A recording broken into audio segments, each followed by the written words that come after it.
So Ayurveda says that the root cause of all disease, if you get down to it, at the very bottom level, you're going to find a disconnection from the soul. And that's going to start a psyche imbalance. That disconnection will give you a feeling of isolation. And a feeling of isolation, even in modern psychology, it's very well known that that's the root cause of most addictive and depressive tendencies, is a sense of isolation, regardless of how many people you're surrounded by. So Ayurveda just says it right there, that the ultimate sense of isolation is separation from your own soul. Do you want to wake up feeling like you're stepping into who you're meant to be, into the best possible version of you? What if I told you that the key to your best life, health, and happiness are all around you? You just have to find what works for you. I'm Hope Pedraza, and I believe that there isn't just one way to live a healthy and meaningful life, and that all you need is a little inspiration to make changes that last from the inside out. Each week, I'll be sharing tangible tips and inspirational interviews to help you on your journey. These are the steps to take to improve your life and live with purpose. This is Hopeful and Wholesome. Hey y'all, and welcome back to the show. Today I have on Victor Briere. Victor is the co-founder of the International Institute of Ayurveda, and he's also a Kundalini yoga teacher. And today on the show, we are talking all about Ayurveda. And not just Ayurveda, but how it can help your mental health and how it can affect mental health. And we talk a lot about how we can use practices in Ayurveda, whether we go to an Ayurvedic doctor or not, how we can kind of implement some aspects of Ayurveda in our own life and how it can really help your overall health and your mental health. This is full of lots of good strategies and tactics that you can implement right now. So let's go ahead and jump in. Let's get going, y'all. I'm super excited to bring on Victor Briere today. He is the co-founder of the International Institute of Ayurveda, and we are talking all things Ayurveda. So thanks so much for joining today, Victor. Thank you for having me, Hope. I look forward to our chat. Yeah, me too. So let's kind of just jump into the basics, I guess, before we get too in-depth into anything. And can you just kind of tell listeners kind of a brief overview of what Ayurveda is?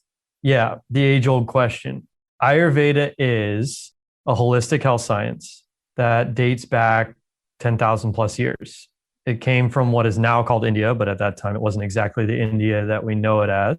And it is holistic in the sense that no part of your body is isolated from any other part of your body. And that includes also the mind, and in Ayurveda, the soul. So the medicinal system is set up in such a way that if you got something wrong with you, we want to look for the root cause somewhere in the system, not necessarily at the location of the symptom. And that takes us on a journey through the pathology. And Ayurveda likes to balance the imbalances at all stages of a pathology. So if someone has, let's say, an ulcer, then that's the manifesting symptom. But Ayurveda doesn't just want to heal the ulcer. It wants to know why you got hyperacidic in the first place, why the walls of the lining of the stomach is getting so damaged. It could be a weak lining of the stomach in addition to hyperacidity. And then why you're engaging in the habits that produce too much acid, what inside the mind is producing that kind of habitual behavior, and why isn't it being let go of? And so on and so forth. So you follow it back all the way back to its root cause, wherever that is. And then what is kind of the protocol from there? Like, what would be your approach as an Ayurvedic doctor? Would be to talk to the person who's come in. So like when a client comes into the clinic, for example, we take their whole health history, go on and have a long conversation about the ins and outs of their health. And someone who's trained like me knows to look for certain things in the lifestyle or diet or mentality that produce certain symptoms over time. So, we'll just run with the ulcer example. There's an Ayurvedic saying, hurry, worry, curry. Those are the three things that cause an ulcer. So of course the food matters. That's the curry part. So you want to eliminate spicy food and so on and so forth. But the hurry and the worry are just as important. So the times a day you eat and the mental state and stress levels and how resilient someone is to stress. So we comb through the person who's come for help, their lifestyle, and we start making changes in a way that's realistic for them. And a lot of times that takes a lot of creativity to come up with realistic solutions, because I never like someone to leave just, do this, this, and this, and it's literally impossible for them to carry out that plan. Yeah. So In your experience, do you find that, I guess generally speaking, it may be hard for you to generalize, but do you find that it's more lifestyle related or more diet related? Most people that come in to see you. You know, at first, when I first started 10 years ago or so, I really thought it was more diet related. Mhm. But as I learned through just seeing tons of people, is that it's almost always lifestyle related. Mhm. That's really the truth of it. Food's important, but one of my favorite authors is Carolyn Meese. I don't know if you know who she is. I don't. She's written a lot on health, and she was one of the first. She's pretty pioneer in the health world in the United States. And she's very comical because she's kind of got this like rough, tough attitude about health. And one thing she says is, I don't care. I don't care if you eat cat food. If you're not living in integrity with yourself, you're not going to heal. It's true. So, and that's a lifestyle commentary, right? So I completely agree with her, especially at this point. Yeah. Yeah, no, I had a feeling. That's what I wanted to ask. I feel like that's more of what we see now is just people's lifestyles, just it's affecting their health in so many more ways than it used to, I guess. Which kind of leads me to my next question, because mental health has kind of been like, I guess, a hot topic lately. We're talking, it's more and more like acceptable to talk about mental health, right?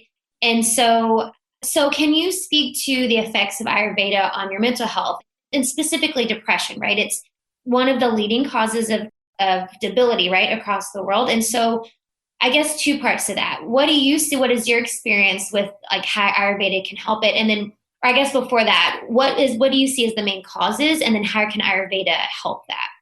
That's a big question that I'm happy to start talking about. I talk about this all the time. It's massively important. And I'm thankful that it's getting more attention because it needs it. And it should be getting even more attention than it's getting now. So, okay, I want to talk about it in two ways. First is kind of the physiological way, and then I'll talk in the more Ayurvedic, pure Ayurveda way. The physiological way is you can't talk about depression unless you talk about the autonomic nervous system, which is ANS for short, autonomic nervous system. And the autonomic nervous system is the sympathetic nervous system and the parasympathetic nervous system. And then there's the longest nerve in the human body, which is the vagus nerve. And that's part of the parasympathetic nervous system. But the vagus nerve has this special function where, for those who don't know what the vagus nerve is, it's connected to your brain, all your sense organs, and every single vital organ in your body. And it's a two-way street. So it runs from the brain to the vital organs or the other vital organs, and from the vital organs to the brain. So it's in constant communication with everything. Your whole body's synced up via the vagus nerve. And if we enter into a threatening situation, for the most part, then the vagus nerve's job is to signal the body to enter the sympathetic nervous system. And that's where we engage fight, flight, and freeze. So that's a big deal because once you engage one of those defense mechanisms, then your whole physiology changes really fast. And there's another defense mechanism called immobilization that maybe we'll have to get into another time. But that's when you're really dealing with like heavy trauma. And that actually is caused by a parasympathetic overload, not a sympathetic overload. But for most people on a day-to-day basis, we're dealing with sympathetic nervous system, AKA stress. And it's all perceived. It doesn't have to be real. That's the important part. And actually, there have been a lot of studies that show that actually the perceived stuff is much more influential on the body than the real stuff. And I'll give an example of that. Let's say I'm sitting in a room with you and I perceive that you're giving me like a harsh look. The fact that I perceive that's going to do more for my nervous system than the truth about whether you're actually giving me a harsh look or even thinking a thought about me. You might have a harsh look on your face because you're thinking about something that has nothing to do with me. But the truth of that has less of an impact on my nervous system than what I perceive as the truth of it. So that's important, right? Because we all carry around all these worldviews that don't always line up with reality. Let's put it that way. But we act as though they do. We act as though they are reality. And even if we don't think they are, like we know, I know that I'm not in danger, but I still feel like I am. Even during those times, it's called the autonomic nervous system for a reason, auto. It happens without me controlling it. So what happens? We get threatened, our breath rate increases, our heart rate increases, our nervous system tenses up, or our muscles tense up, our vital organs move away from digestion and reproduction and relaxation, and they move towards activation and defense. And to be able to move quickly, we become very outward instead of inward with our sense organs. We focus on vision and auditory inputs as opposed to all five senses. And it's all very helpful if there's actually a threat around and we need to do something about it. But most of the time there's not, and we're making up the threat. Yet our body still acts as though it's under threat. So that's the physiological part of it. And chronic exposure can create really depressive tendencies in the body, or manic depressive, or addiction, or, you name it, anxiety, ADHD, whatever. Okay, then there's the other side of that, or the other part of that, which Ayurveda talks about that Western medicine does not talk about. And that is the belief in a soul. So Ayurveda says that the root cause of all disease, if you get down to it, at the very bottom level, you're going to find a disconnection from the soul. And that's going to start a psyche imbalance. That disconnection will give you a feeling of isolation. And a feeling of isolation, even in modern psychology, it's very well known that that's the root cause of most addictive and depressive tendencies, is a sense of isolation, regardless of how many people you're surrounded by. So Ayurveda just says it right there, that the ultimate sense of isolation is separation from your own soul. And once that happens, you're going to manifest an imbalance in your mental sphere, and then that's going to translate into your body over time, because it will translate into your body via that vagus nerve and your entire nervous system, but also your habits. You're going to begin a lot of compensations for the fact that you don't feel connected to your soul. That's going to include eating habits. That's going to be relationship habits. That's going to be sleep habits. That's going to be sex habits. That's going to be the way you talk to yourself. That's going to be all that, and massive impact on your mood, and depression's beyond a mood, right? But, we could just talk like that here in this podcast. Right. So let's go a little deeper on that, because I would like to know more about that. So how does one become detached from their soul? Like, what is that? Yeah, that right. Soul, very vague word, right? And right. Just so this is not a religious thing at all. Totally. Yeah. So that's that's a huge question, and we don't have time to cover it all, but the soul in Ayurveda is considered your true identity. So we like to identify with the voice in our head that says I, but that's not actually our true identity. That's our ego, and a part of our identity, or a part of our being for sure, but not the root being. So the soul is the actually what you are beyond the desires and cravings and imbalances of the ego and the mind and the body and all that stuff. We lose touch with it because of fear. So, and I'm not talking about you get scared sometimes. I'm talking about chronic, deep-seated, subconscious or unconscious fears that we either avoided or never dealt with at all. And we all have those, and we all know what those are. And they persist in our life. And so we sacrifice if I have to use metaphor here, there's no real better way to talk about it. We sacrifice a link to our soul or our true identity, and we create a mental compensation. But the real problem is we then identify with that mental compensation. So if I'm like super happy and positive and all the time, and I'm running out there and like, yes, the world's so beautiful, all the time, like too much, you can almost be sure that there's a compensation going on there because of fear. But if I were to walk up to that person and say, you're too happy, there's something going on here, be like, no, I'm just a happy person. No. Yeah, that's a compensation pattern. Yeah. And so that's a disconnection from the soul, is what we would call it. And that's going to set up imbalances in the body and the nervous system. Right. For later in life. Right. So if someone is in that position, right? There's a separation there. What would be some telltale signs that they have become disconnected like that? There are a lot. And, one of the best mirrors for that is how they do relationship. And there are, books and books and books and YouTubes and podcasts and everything like that and all that stuff. I think my personal opinion is that someone like Esther Perel has a massive amount of relationship wisdom. And she does talk about the soul, and she talks about the erotic as the soul, not as sex, right? And she has a lot of wisdom on that. From an Ayurvedic perspective, you look at their body as well. If someone has a sickness and the root cause of all sickness is some disconnection from the soul, you can look at their lifestyle. You can watch, and if you're neutral and watching from the outside, which I highly encourage everyone to get a coach, right? Or someone or a professional to watch them, or an Ayurvedic doctor or Chinese doctor or whatever, because that person's supposed to be neutral towards your situation. And they're supposed to say, challenge you a bit and say, okay, I need you to eat lunch at noon. I can't eat lunch at noon. Why? Because my job. Well, why can't you just sit down and have lunch at noon? Because my boss will fire me. Well, there's a huge fear sitting right there, right? And so now you're starting to see that you unpack the lifestyle and you see where the disconnections from the soul exist. Right. So relationships, physical body, lifestyle, you can see it in diet all the time. I'm stressed out. I'm afraid I'm going to eat this cake. Mm-hmm. That's the common pattern, right? Right. Yeah, sugar or smoking cigarettes or alcohol or marijuana or whatever. Mm-hmm. It's all over the place. Right. Yeah. Right. So how can Ayurveda help with that? Ayurveda offers a compassionate way of having that conversation. And it offers real, very practical, solution. So, it's like Ayurveda to a large extent has explored the rules of the body, so to speak. We know it's not really a mystery. We know what a human body needs to be healthy. Of course, you're going to get all sorts of unique health situations and all that. So I know that there are those circumstances, and to a large extent, we can deal with those too.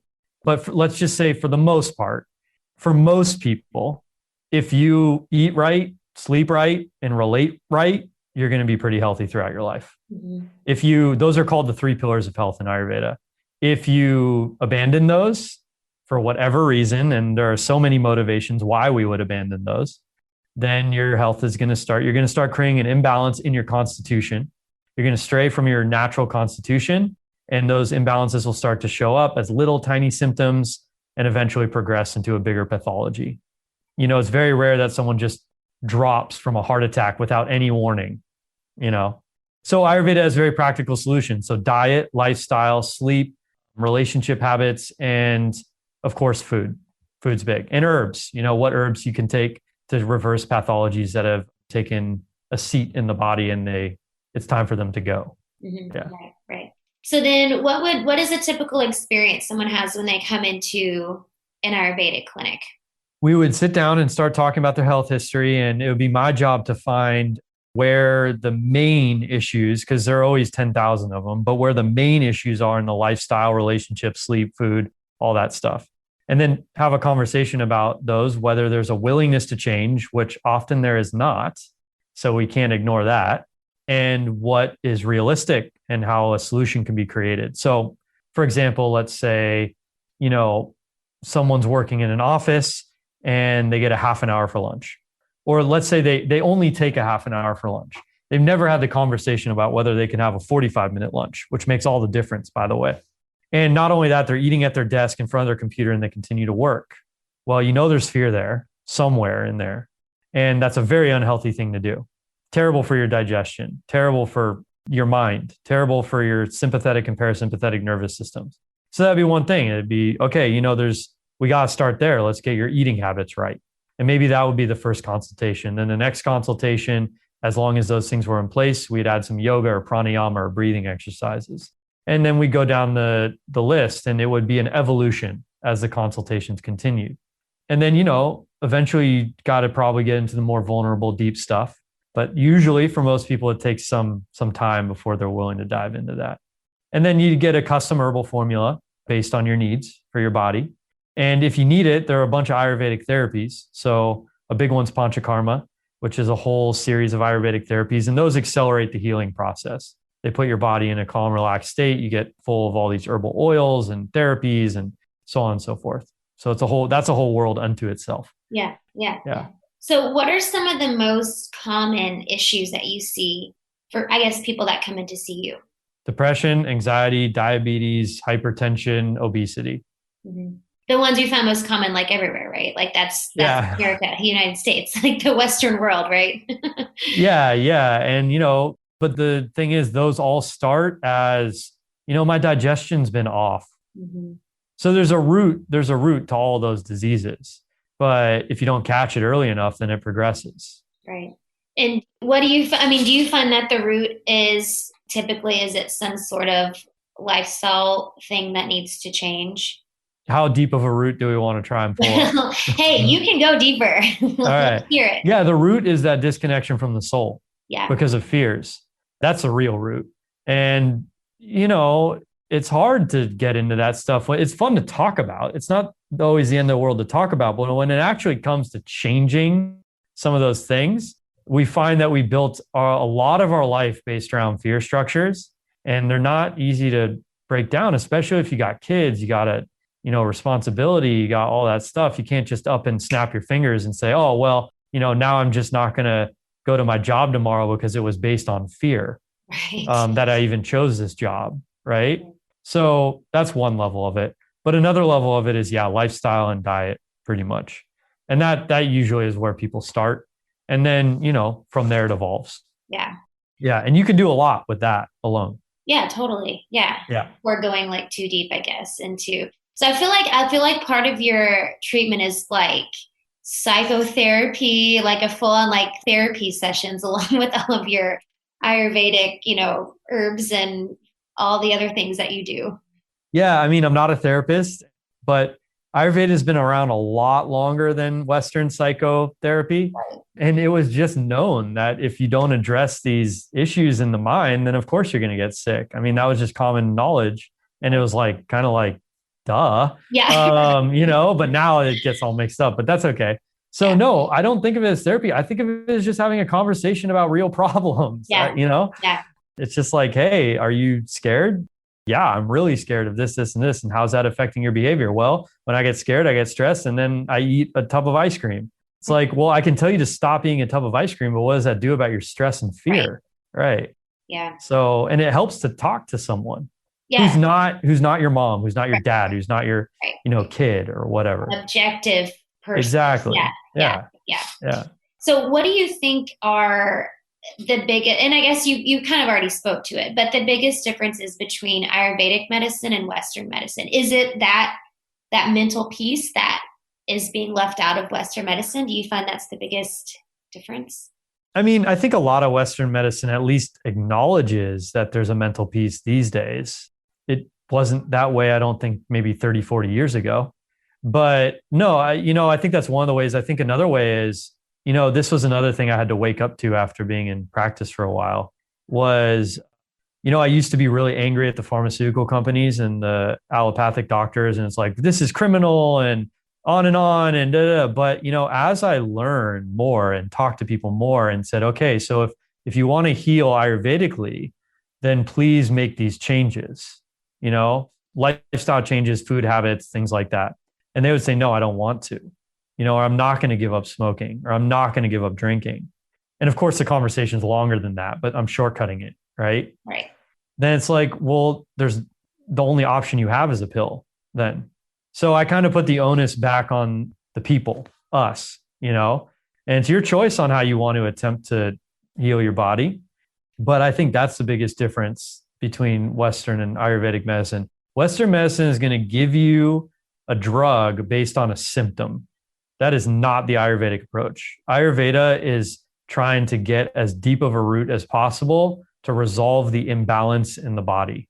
So switching gears just a little bit, how did you get into this field? I got into this field because I had a health problem when I was about 18. I had this back issue that was neither really bad nor really good. So I was living in LA. So I went to UCLA Hospital, which is a very famous hospital, and saw doctors there. And, they all kind of told me the same thing, like, go see this person, get this image and all that stuff. And so I did. And everything was inconclusive. And eventually one of the doctors just said, hey, look, I'm just going to be honest with you. You're either going to get painkillers or surgery. If not, we don't know how to help you.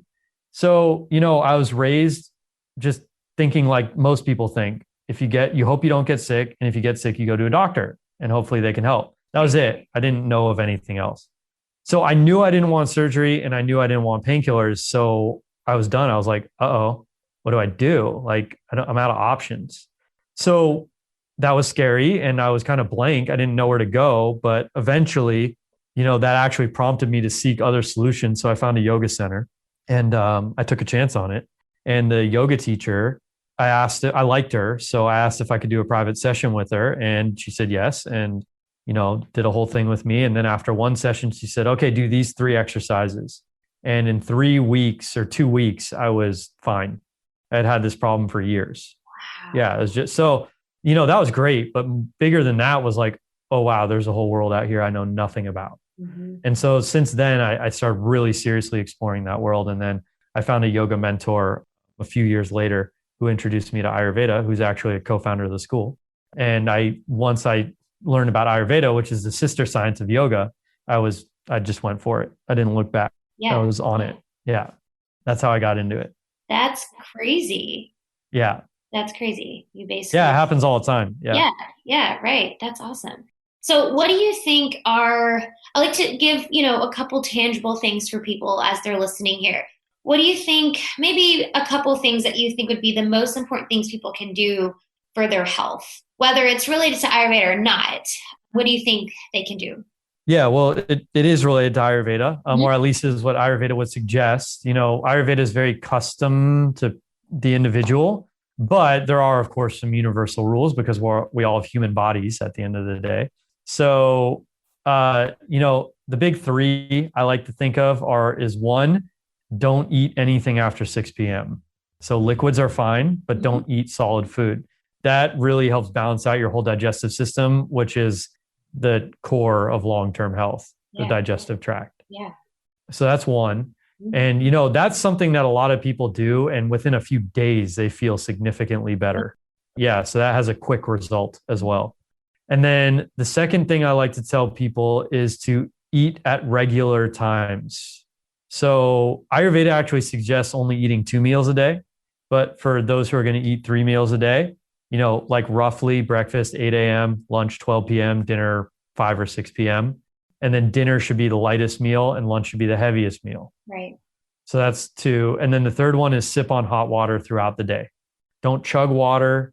Don't drink like 4 gallons of water. It's not going to make your skin look great. Just have a thermos or whatever and just sip on hot water throughout the day. It really helps the metabolism still run or keep running right. It destroys toxicity in the system. It keeps your system nice and hydrated, and your system does a lot better with small doses of water than big, huge clumps of water going into you. So why the hot versus cold or warm? Hot. So Ayurveda is a science based on the qualities of things. Mm-hmm. So everything in nature has qualities. The quality of hot or heat, temperature, heat, helps break things down and it opens up all your channels. So it helps you break down food that needs help being broken down, and it will open up your channels for the evacuation process in your body. That's going to be hard for me because it's freaking hot here in Texas and it's hard. I need an ice cold glass of water when it's hot outside. I like that though. Well, don't take my word for it. Try it yourself. I will try it. But actually, you might find that it cools you off. Okay. I'm going to try it. Yeah. Interestingly enough, or just at least room temperature water. Yeah. Okay. I'm going to try it. Yeah. And then if you have to, take a cold shower. Okay, there you go. That's true. That would probably be more beneficial. Yeah. Yeah. Cold on the external, hot on the internal. Okay. Got it. Yeah. Got it. Okay. I'm going to try it. All right. Okay. So I like to end with the same question. Or before I ask that, actually, let us know where we can find you and about your school. Yeah. So it's easy to find me. The website is www.iiayurveda.com. Okay. And II stands for International Institute. Okay. And you could just email me through the website easily. And I like to offer, can I offer people a free thing? Totally. I like to offer it. Yeah, if you want to connect with me and just talk to me, I do a free Ayurvedic constitution reading. So I'll tell you if you're Vata, Pitta, Kapha, or some combination. And we just do a Zoom thing. And you could just email me and say, hey, I listened to Hope's podcast and I want a constitution reading. So happy to do that. That'd be awesome. And then our Ayurvedic school we're California certified and we're NAMA, which is the big Ayurvedic association, certified. So we certify Ayurvedic practitioners, professional Ayurvedic practitioners. And I have a really cool course starting in 2022 for Ayurveda and the vagus nerve. Very cool. That's running right now, but I'm starting it again in 2022. Okay. And then, of course, we have the clinic. Yeah. Okay. For those who I'll need put links. health. Yeah. I'll put links to all that in the show notes. All right. That's awesome. Yeah. Thanks for offering that. I know people are going to be excited about that. So the question I like to end with, I like to ask everybody the same question, is what do you think is the most important thing people can do to live with purpose? Connect with your soul. Yeah, the most important thing you can do to live with purpose. What a great question. I would say that the most important thing to do is to do your best to get really, really, really, really honest with yourself, and then to run that by the closest, most trustworthy people you've got and ask them for their honest opinion on you. For the result of? So that you can get honest feedback, and then that will help carve out what your natural gifts and talents are, and then you can follow that to your purpose. That's good. That's good. That's a really great point. Getting feedback, right? For people, that's a really great point. I like that. Yeah, but not just anyone. Sure. It's got to be people who are trustworthy and hopefully are very purposeful themselves. Right. Yeah. I love that. That's great advice. All right. Thank you, Victor. This is great. I know I'm excited to offer that to people so they can get their Ayurvedic, what did you call it? Constitution assessment. Yes. Yeah. That's awesome. I'm excited. Yeah, absolutely. Well, thanks so much for this. I enjoy learning all things Ayurveda from you. Thank you. No, thank you for having me. It was great. Thanks for the good questions. Thanks for listening to Hopeful and Wholesome, y'all. If you found value in this week's episode, please subscribe on iTunes or wherever you get your podcasts and leave a review to let me know what you thought. I love to know what you find useful in these episodes so I know how I can provide the most value I can to my listeners. And if you have topics that you want to know more about, I'd love to hear those as well. So shoot me a message on Instagram, Facebook, or LinkedIn. It's @thehopepedraza, or visit my website, hopefulandwholesome.com. Thanks, y'all.